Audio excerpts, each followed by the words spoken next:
So today I want to talk to you about how powerful Eggplant's image and OCR recognition is for changes in things like the browser, the screen resolution, the application version, font type, font size, font color, background color, and how we can actually use the same snippets even when all of those things are changing. The example we're going to use today is Salesforce, where we're going to be looking at both the Lightning and the Classic versions and seeing how we can reuse all the same snippets and image and OCR searches across both of them. Now, the first test case we're going to go and run is going to be across Chrome using Classic with a large resolution, a 1920 by 1080 resolution. And what we're going to do is just going to first of all click play on that test case. So now we click play. And what you'll see happening is we'll start doing the actions against the system, but we won't care about what the resolution is, what the browser is, because our intelligent image and OCR searching is flexible with all of those different changes, which really massively helps reduce maintenance when you've got these different changes occurring. So you can see there we're using OCR to search for username and search for password, which will of course work the same when we go and switch to Firefox in just a moment. The first thing we're going to go and do is go and check that we're in classic mode, which we are. And then we're going to go select on bookings and then go to the home screen, select accounts, then go to the billing city and then close. So you can see there, we go and select on bookings there. Now, in this part here, we're actually going to click on a header called booking name, as you can see there. Now, in this case, that doesn't actually do anything. It's just a header and it doesn't have any sorting functionality. But when we go and move to Salesforce Lightning, that will actually change its behavior so that that button now looks different, but actually it will do a sort on that particular column. And the same goes here for Billing City, as you can see there. It doesn't do anything. So even if the underlying code changes and the underlying behavior changes, our exact same snippets will go ahead and work against those different buttons and then against those different underlying behaviors, meaning we reduce maintenance and allow your test to continue. So let's go and adjust that test case now. Let's remove those. And now let's go and add in, let's say our browser this time is going to be Firefox. Let's say our version of Classic or Lightning, let's say this time is going to be Lightning. And then finally, let's go and see our resolution. Let's say we have a small resolution, which means our width is only going to be 1600 this time. So we've got a different resolution. Now we're going to play that exact same test cases, just with those different conditions. Click on play, and you'll see I've made no changes to snippets. I've made no changes to the model, and the same journey goes and continues. So let's go and see this run now. So you can see there we launch, as you can see here, in our smaller, more square resolution. Just make that a little bit larger there so we can see a bit easier. We go and launch the Firefox browser, as you can see here. Just go and wait for that to load. And again, we're using the same snippets to go and log in. There isn't like a Chrome snippet and a Firefox snippet and a different resolution snippet. It is all the same underlying snippets.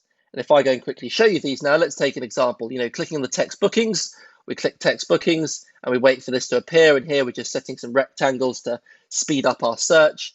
And if we say go to, let's do another one here, opportunities, again, just clicking text opportunities, which doesn't care about resolution or application version or anything like that. So you can see here, we click on bookings in Salesforce Lightning, but this time, what you'll notice is when we go and click on booking name, it does an actual sort. So the underlying behavior of that header has changed, but our snippet is identical. And the same is going to happen now here when we go and select accounts. So you can see we click on accounts, and this time when we go and sort by billing city, which you'll see here, it actually clicks a button, it does a sort for us. So that whole behavior of that button has changed. The same snippet goes and works for us. So you can see there how amazingly flexible we are to different browsers, different versions of the application, in this case, Salesforce Classic and Salesforce Lightning, resolution, font colors, they were different across the two, font types, they were different across the two, font size, again, different, background color, different. So all of these different changes going on, the same snippets continue to work. So now I want to show you what happens when we actually update our model And does that update all of our test cases? And the answer is yes. So let me show you. Let's say we go and add a new action to our model, and we'll go create a new action here. And we'll say go and call this contacts. So let's just call it contact 77 for now, just as an example. And we just go and add a snippet to that particular action. Let's say go and add the click text here. So we don't need to write a new snippet. We're just going to parameterize a snippet that we've already got with the contacts text. Let's go add a variable in this action here. I'll just call that, say, contacts. And let's say that's going to be text, initial value, just contacts there. And let's say that's non-generated. And then what we can go and do, we can just pass that in here. So I haven't had to write any new snippet there. I've used this other snippet I've already got that we can parameterize and pass the text you want to interact with in. You'll see here that when I do that, my coverage heat map is actually highlighting the fact that we haven't at any point gone and selected contacts, because of course that's a completely new action within the model.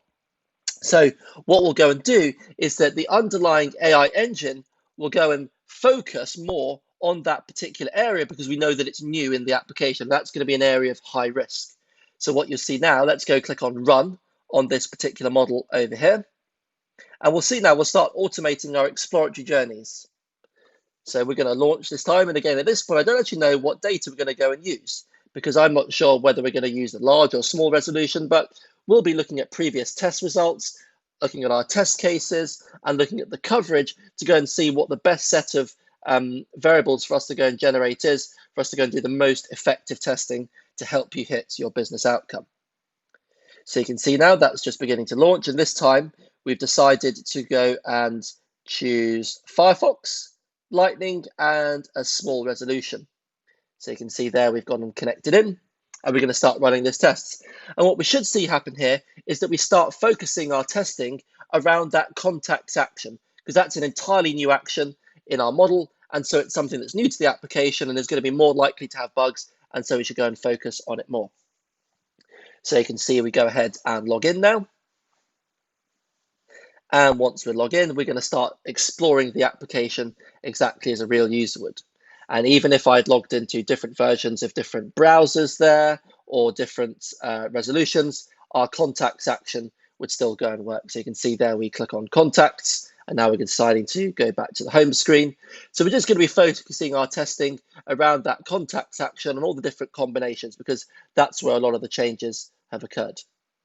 So hopefully you can really get an idea now of how flexible Eggplant's image and OCR searching is. So if you've got applications that are changing underlying functionality and underlying coding, resolutions are different for different users, font types, font colors, font sizes, background colors. If all these things are changing, Eggplant is the tool for you because we are really flexible to all those changes.